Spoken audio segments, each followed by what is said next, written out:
Abbott آباد میں اغوا کے بعد قتل کی جانے والی لیڈی ڈاکٹر وردہ مشتاق کو رحمت آباد قبرستان میں سپرد خاک کر دیا گیا۔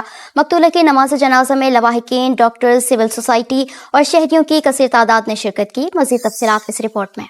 ایبٹ آباد میں اغوا کے بعد قتل ہونے والی ڈاکٹر وردہ کو سپرد خاک کر دیا گیا۔ چند روز قبل اغوا ہونے والی لیڈی ڈاکٹر کی لاش گزشتہ روز ٹھنڈیانی کے جنگلات سے ملی تھی۔ ڈی پی او ہارون رشید نے پریس کانفرنس کرتے ہوئے بتایا کہ مقتولہ نے اپنی سہیلی ردا کے پاس 67 تولے سونے کے زیورات رکھوائے ہوئے تھے۔ ملزمہ ردا نے اپنے ساتھی ندیم زیب کے ساتھ مل کر ڈاکٹر وردہ کو منصوبہ بندی کے تحت DHQ اسپتال سے اپنے گھر جدون پلازا منتقل کیا، جہاں اسے ملزمان شمریز اور پرویز کے حوالے کیا گیا۔ ملزمان نے ڈاکٹر وردہ کو گلا دبا کر قتل کیا اور لاش کو گاڑی کے ذریعے ٹھنڈیانی کے قریب لڑی بنوٹا کے علاقے میں دفن کر دیا۔ CCTV فوٹیج کی مدد سے ملزمان کی نشاندہی ہوئی۔ خاتون ملزمہ ردا اور ڈرائیور احتشام کو سب سے پہلے گرفتار کیا گیا، جن کی نشاندہی پر ندیم اور پرویز کو بھی حراست میں لیا گیا، جبکہ مرکزی ملزم شمریز کی گرفتاری تاحال باقی ہے۔ پولیس نے ملزمہ ردا کے شوہر وحید کو بھی حراست میں لے لیا ہے، جس سے تحقیقات جاری ہیں۔ پولیس نے لاش برآمد کر کے پوسٹ مارٹم کے ذریعے DHQ اسپتال منتقل کیا۔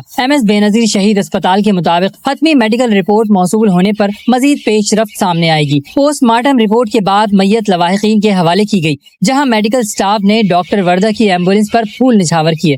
ڈاکٹر وردہ 2 بچوں کی ماں تھی، جن میں 15 سالہ حیدر اور 11 سالہ حمدہ شامل ہیں۔ پولیس نے کیس کی شفاف تفتیش کے لیے GIT بنانے کا فیصلہ کیا ہے، جبکہ مقدمے میں 780A کی دفعات شامل کرنے کی تجویز زیر غور ہے۔ دوسری جانب ڈاکٹر وردہ کے بہیمانہ قتل پر خیبر پختونخوا کے تمام سرکاری اسپتالوں میں ڈاکٹرز نے ہڑتال کر دی۔ ڈاکٹرز اور پیرامیڈیکل سٹاف نے شاہراہ ریشم پر احتجاج کرتے ہوئے ملزمان کو سخت سزا دینے کا مطالبہ کیا ہے۔